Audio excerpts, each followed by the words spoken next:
오늘 보니까 서영교 의원이 저보고 막 한바닥 쏟아내셨더라고요. 그렇죠? 그분도 운동권 출신의 아주 대표적인 정치인이시죠? 보좌진을 친인척으로 채우신 분 아닙니까? 보좌진 월급에서 후원금 떼간 분 아닌가요? 자기 지인, 자녀의 형사 사건의 압력을 국회 파견 판사 불러서 전달했던 분 아닌가요? 저는 그런 분들이 마치 깨끗한 척하면서 국민들을 호도하는 것에 대해서 잘못됐다고 생각합니다. 그리고 제가 이러려고 나온 건 아닌데요. 저는 이렇게 말씀드리고 싶어요. 저는 검사가 아닙니다.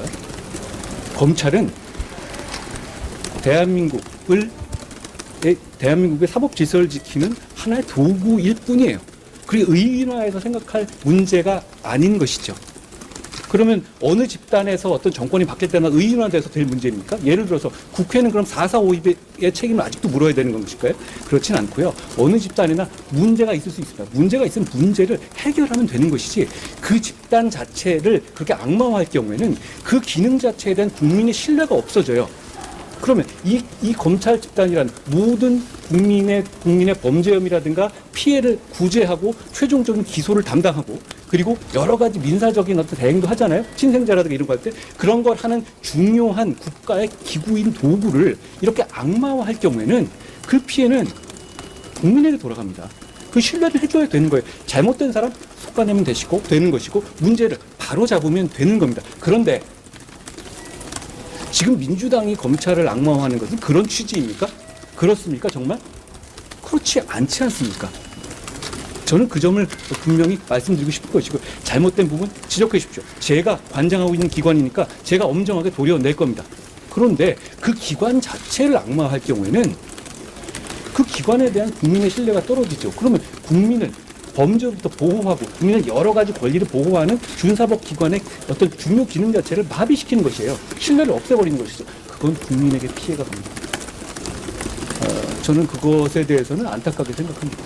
그러니까 예전에 어떤 집단이 있었다, 국회의 집단이 있어서 국회가 굉장히 잘못한 것도 많고 돈 받은 사람 정말 많잖아요. 그렇다고 해서 국회 전체가 악마화되어야 합니까? 그래서는 안 되죠. 민주주의의 중요한 기관이니까. 검찰도, 경찰도, 국세청도 다 마찬가지입니다. 대한민국의 어떤 법치주의를 집행하는 굉장히 중요한 기관이기 때문에 그 어떤 정치적 목적을 가지고 그 한 집단을 의인화해서 악마화하는 것은 국민에게 큰 손해를 주는 것이고 그래서는 안 된다고 생각합니다. 잘못된 것이 있으면 바로 잡아야 하고 그래야 합니다. 윤석열 정부 되고 물가가 다 오르고 모든 게 다 올라서 힘들 때 윤석열 정부는 국민의 세금을 걷어들입니다. 그럼 그 세금을 잘 배분해서 다시 이 힘들 때 국민에게 지원하는 것들이 정부가 해야 되는 일 아닙니까? 그 정도는 해야 되는 거 아닙니까? 거기에 우선순위를 둬야 되겠지만 그렇죠. 거기에 우선순위를 둬야 되죠. 그러나 대내외적으로 대한민국의 재정정책이 엉터리 정책이라는 그러한 평가를 받아서는 안 된다고 생각합니다. 예, 지금 말씀하셨습니다. 대통령이 청와대를 용산으로 옮기면서 엄청난 예산이 들어갔어요. 거기에는 무슨 말씀하셨습니까? 지난번에 영빈관 예산 있는지도 모른다고 하셨어요. 그렇게 이야기하시면서 정부에서 국민들을 위한 지원, 최소한의 지원을 포퓰리즘이라고 이야기하면 총리로서 자격이 없는 것 아닙니까? 제가 여러 번 말씀드렸습니다. 저는 필요한 지출이 포퓰리즘 정책이라고 하지 않았습니다.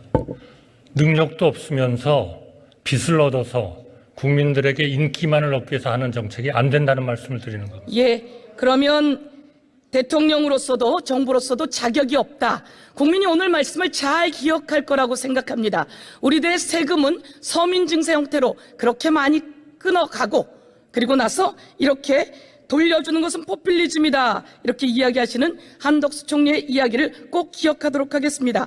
자, 그러면 이렇게 어려운 에너지 상황에서 다른 나라의 사례는 지원하고 있는 사례를 알고 있습니까? 알고 있습니다. 예, 알고 있습니까? 이야기 한번 해보십시오. 그러나 우선 제가 의원님께 말씀드리고 싶은 거는 우리나라의 제가 말씀드린 걸 에너지 이야기하십시오. 값은 다른 나라의 사례를 유럽이나 이야기해 보세요. 알고 일본이나 있으시다면서요. 이런 나라에 비해서 엄청나게 적절한 코스트를 반영하지 못하고 있습니다. 지금 다른 나라의 사례를 알고 있다는 걸 이야기해 보십시오. 지원을 좀 더 할 수 있죠. 왜냐하면 그 나라들은 에너지 값을 우리보다 훨씬 더 많이 받고 있기 때문입니다. 다른 나라 사례, 프랑스, 영국, 스웨덴, 스페인 등등의 나라 사례를 알고 계시죠? 그 나라도 갑자기 이런 상황이 되면서도 지원을 하고 있는 거죠. 우리나라에서 총리님 세금을 걷어들이고 이렇게 엄청나게 물가를 인상시켰으면 안정시키는 게 정부의 역할 아닙니까? 정부는 무슨 능력이 있는 거죠? 저는 의원님께서 그런 나라들이 일반적으로 이 가스값이 10배씩 오르는 그런 2001년, 2002년 이 과정에서 얼마나 에너지 요금을 현실화하고 올렸는지를 저는 당연히 의원님께서 잘 아시리라고 생각합니다.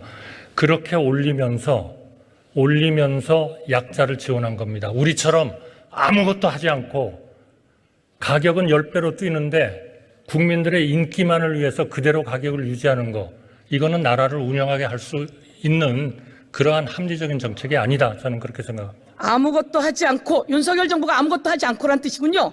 아무것도 하지 않고 가격을 에너지값이, 가스값이 10배가 오를 때 한 번도 조정하지 않았다는 말씀을 드리는 거예요. 전 정부 탓할 때가 아닙니다. 그거는 이 정부도 마찬가지입니다. 2019년, 2020년에 가스 요금이 어땠는지는 알고 계실 텐데요. 전 정부 탓할 거면 뭐하러 윤석열 대통령 됐습니까? 시장에 반항하면서 올려야 할 에너지 값을 올리지 않는 정부는 그 어떤 정부를 막론하고 저는 합리적인 정부라고 생각하지 않습니다. 시장에 반항하면 안 된다는 얘기입니다. 자, 문재인 정부에서 가스 요금을 알고 있었을 텐데요. 가스 요금은 올릴 상황이 아니었기 때문에 올리지 않은 것입니다. 그런데 그것을 왜 전 정부 탓을 하고, 윤석열 정부 아닙니까 지금? 저는 전 정부 탓을 하는 게 아닙니다. 2019년 가스 요금은 원가가 최하였어요. 2020년 가스 요금은 원가가 최하였어요. 그런 정도의 기본 자료는 알고 계실 텐데요. 문재인 정부 2019년 가스 요금 원가는 최하였어요. 2020년 최하였어요.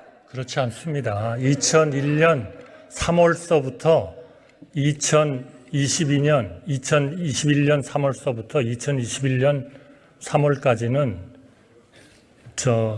외국으로부터 수입하는 에너지 가격은 거의 5배가 올랐습니다. 가격은 한 푼도 조정하지 않았습니다. 그거는 시장에 대항하는 겁니다. 그리고 2021년 그 부담이 영원히 안 갈 수가 없습니다. 어떻게 국민들한테 에너지 값이 5배씩 오르는데 그것을 그대로 가격을 유지할 수 있습니까? 그거는 당장은 국민한테 무슨 도움이 될지 몰라도 그것은 반드시 폭탄으로 돌아오게 돼 있습니다.